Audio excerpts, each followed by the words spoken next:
Ayan, isang magandang araw sa inyo lahat. Ayan, welcome back ulit dito sa ating sa Mount Piniton Game Farm. So ngayong araw ay nag grass cutter ako. So ngayong hapon lang. So ngayong hapon ako nag-umpisa kasi kanina umaga sobrang init. Kaya tinaon ko na dito sa parte na to malilim na. Kaya dito ako nag-umpisa. Pero yung kalahati dyan hanggang dito pa lang ako. Tapos papunta ako doon. Kasi bukas umaga mainit dito sa part na yan. So pag natapos ko yan ngayon, bukas na umaga dito naman ako mag-umpisa sa dulo para malilim naman doon, no? Baka bukas ko pa natapos to. Ayan, nagpapahinga lang ako. Pinahingahan ko muna yung grass cutter. Medyo mainit na. Tapos yung gamit natin, yung nylon, yung pinakamalaki. Ito, 3.0 or di ko alam yung ano nila. Kung sabi ko 3.0 or 300, parehas lang yun. Ayan. So nung nakaraan araw pa, nung nakaraan pala, kahapon yata o kahapon, tapos kanina meron tayong may ini-release kaming ano, yung off season na iba. May nakiusap na ano, may bumili, no? Ayun, yung mga kilso natin doon sa off season, binenta na natin. Pero yung iba, yung Claret tsaka Joe Black, hindi tayo mag-release nun. Yung binigay natin yung Claret lang. So yun lang yung in-out natin. So maraming salamat sa buyer natin, no, bumili. Tapos meron dito naka-keeping. Ayan, dalawa to magkapatid. Hinahanda natin ito kasi susubukan natin sa linggo. Ayan, magkapatid to. Ang bloodline nito ay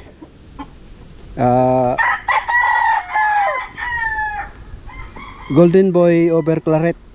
Yun, so subukan natin yung kombinasyon na ganoon kung maganda yung resulta. So first time namin mag breed ng kombinasyon na bloodline na yun, na Golden Boy sa Claret. Pero pag pinibitaw namin okay naman. May mga manok kasi na pag natarian mo na at pag binitaw mo sa Roweda, nag-iiba yung laro. Pero iba pa rin yung naihanda ng maayos.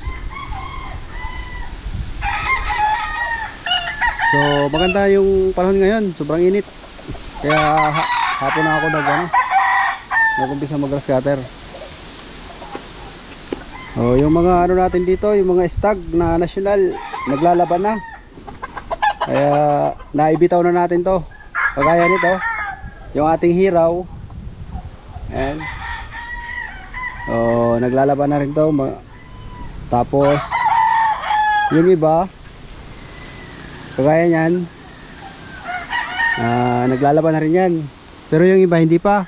Yung mga gray natin, hindi pa ano, kasi medyo mailap pa. Tsaka masakit pa siguro yung katawan dahil hindi pa tapos maglugon. Ito yung ating sweater.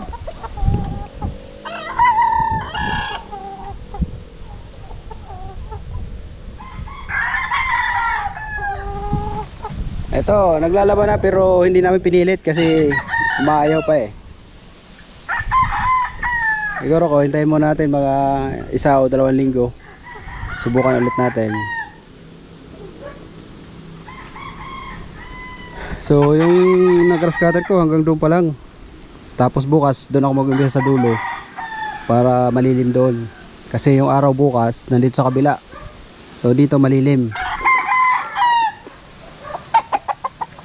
Ito yung ating 3/4 na Bruce. White leg siya dahil may 1/4 yan na Kelso. GBK. So naglalaban na rin to. Nasubukan na rin namin to, na ibitaw na namin to. pati yung isa. Shoutout nga pala kay Sir Angelo, yung buyer natin. Sir, ito yung mga kapatid nun. Alam ko na nanonood ka eh. So ito yung mga kapatid pa nun, mga white leg. Pero yung iba, yellow leg yung iba. Ito pa yung isang white legs na kapatid nun. Ayan o. Naibitaw na rin namin to. Okay naman.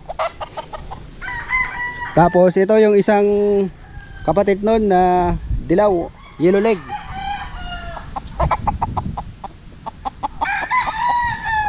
Tapos yung iba dito rin. Isa, dalawa, tatlo, apat, lima, anim. Ayun, pito yata sila na pito, walo. Siyam sila magkakapatid. Pang siyam yung nasayo kay Sir Angelo. So maraming salamat, no? So ngayong October yata or November. Ngayong October, nakalimutan ko. October or November, meron kami sasalihan na stag derby. So mag-entry tayo doon. 3 stag yata yun, 3 stag. Nakalimutan ko, nandun sa ko eh. Tapos mag-entry din tayo sa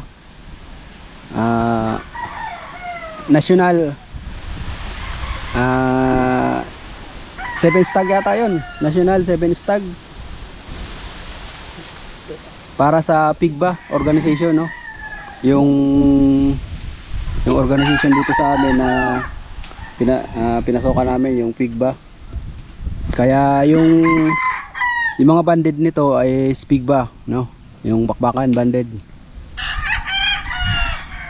PIGBA is rin yan eh. Hindi lang yun dito. Alam ko ang buong Pilipinas yun eh. Kasi ginaganap minsan nangyayari yung finals sa Maynila. Kumbaga dito lang yung yung elimination, tapos semis. Tapos pag kunti lang yung nakapasok dito sa finals, gaganapin sa Maynila. Mga kalaban nyo yung iba, yung iba't ibang lugar. Yun. So tayo, hanggang dito lang muna tayo kasi malayo yung biyahe. Hindi pa natin kaya bumiyahe sa malayo.